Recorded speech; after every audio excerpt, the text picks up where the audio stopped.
But what explains the knack of taking wickets when he comes back then towards the end? Or in the middle? Well, I mean, he is a wicket-taking bowler. I think what India's worked out quickly, they did it to South Africans as well. Bowl the short ball a lot at the MCG. With the square boundaries, they use that well. Of course, against Bangladesh, it's a little bit easier because they're not used to playing, taking on the short ball as much as maybe South Africa. And it has been successful.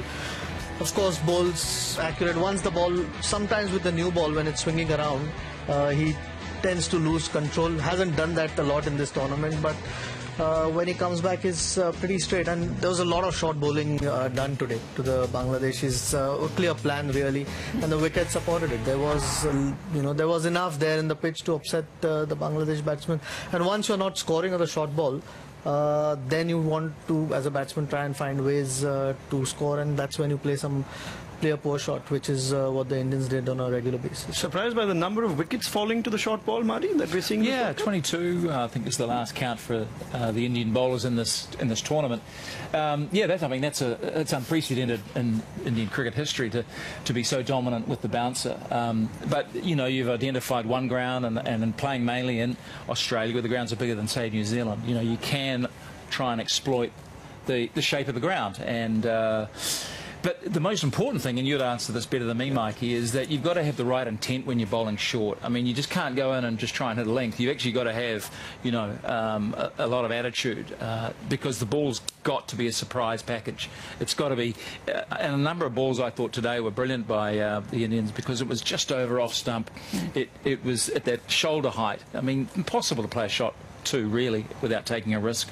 So they've obviously been practicing well, and it's executing well on the field. Yeah, they're using it well, Mikey. Yeah, but I think we have to go back even further than that, and the fact that they are using it well.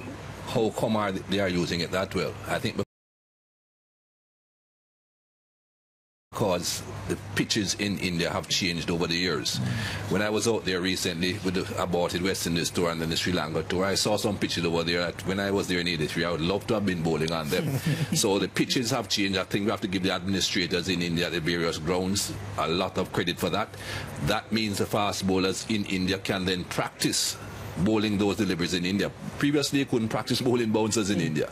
You need practice, whatever it is, whether it's an out-swing, an in-swing, or a bouncer, you need practice. The pitches have afforded that practice in India, and of course has afforded the development of the fast bowlers. And that is why Indian cricket is improving in that regard.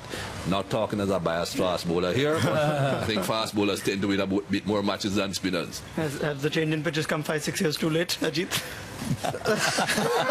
Well, they could prepare a pitch when they wanted to. So you've seen some of the good ones, but yeah, there has been a conscious effort of getting pitches to do a little bit more or help the seamers on a regular basis. And you can see, I mean, a lot of the top wicket takers in domestic cricket in India are fast bowlers. Used to be the spinners for a long time. Maybe not all of them are lightning quick, but at least they get wickets on a regular basis. Yeah, we're seeing that in the domestic competition. Varun Aaron, Vinay Kumar, all among wickets in the big games these days in domestic cricket. Now, if you would have seen this graph, and how many would have called it? Top wicket taker after 2 quarterfinals in the World Cup, Mohammad Shami. So that's a pretty decent stat to have, given all the criticism that the Indian bowlers went through during the Test series, and they've been in Australia for a long time. Of course, Mitchell Starc and Trent Boult will be in action over the next couple of days and will have a good chance to go above Shami. But as it stands today, 17 wickets at an average of 30.